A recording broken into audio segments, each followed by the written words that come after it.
Alors, quelques réflexions d'ordre linguistique. Je propose désormais d'étudier les relations entre l'anglais et l'allemand. Pourquoi? Parce que, en confrontant l'anglais et l'allemand, on prend mieux conscience de la façon dont ces deux langues ont évolué sous des influences différentes, et parfois semblables d'ailleurs. Influences semblables parce que l'allemand aussi a été impacté par la langue française, mais influences différentes parce que les effets n'ont pas été les mêmes. Et je voudrais vous donner deux exemples de ce problème.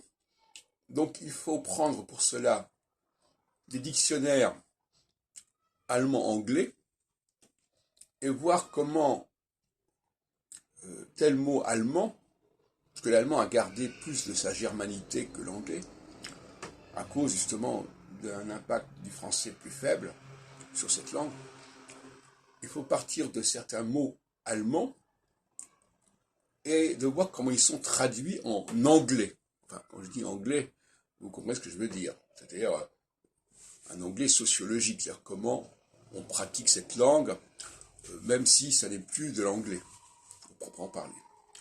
Là, il y a aussi un débat, à partir de quel moment une langue est-elle dénaturée ou pas. C'est pas ce sujet.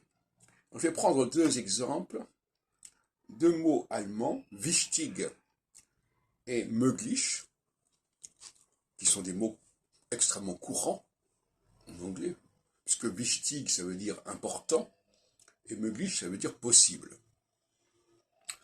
Et on va voir comment ces mots sont traduits en anglais. Normalement, quand on passe d'une langue à une autre, on a les mêmes racines.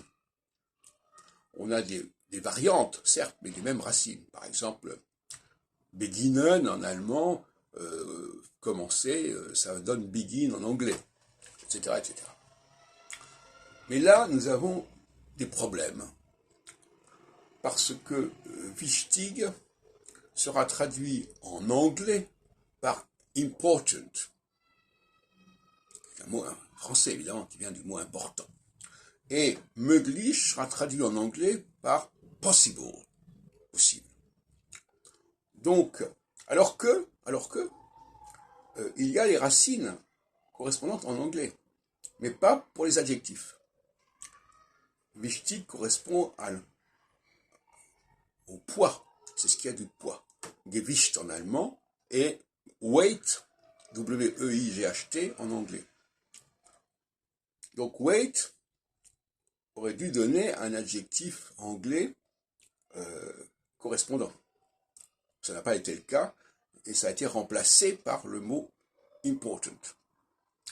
De la même façon que mais, M-A-Y, aurait dû donner un adjectif comme l'allemand l'a fait avec mögen passant à möglich, mais ça a donné, au bout du compte, possible, qui est tout à fait notre racine. Voilà. Donc voilà l'état des dégâts dont souffre l'anglais. Il y a des impasses. On a le verbe, mais on n'a pas l'adjectif. C'est un exemple parmi d'autres. On a mais, M-A-Y, qui veut dire pouvoir, mais on n'a pas un mot dérivé de mais, et comme on l'a en allemand, dans mögen, möglich, et on a possible, etc., etc. Donc ça, c'est quand même tout à fait intéressant. C'est un autre angle d'attaque que je n'avais pas encore exploité, exploré.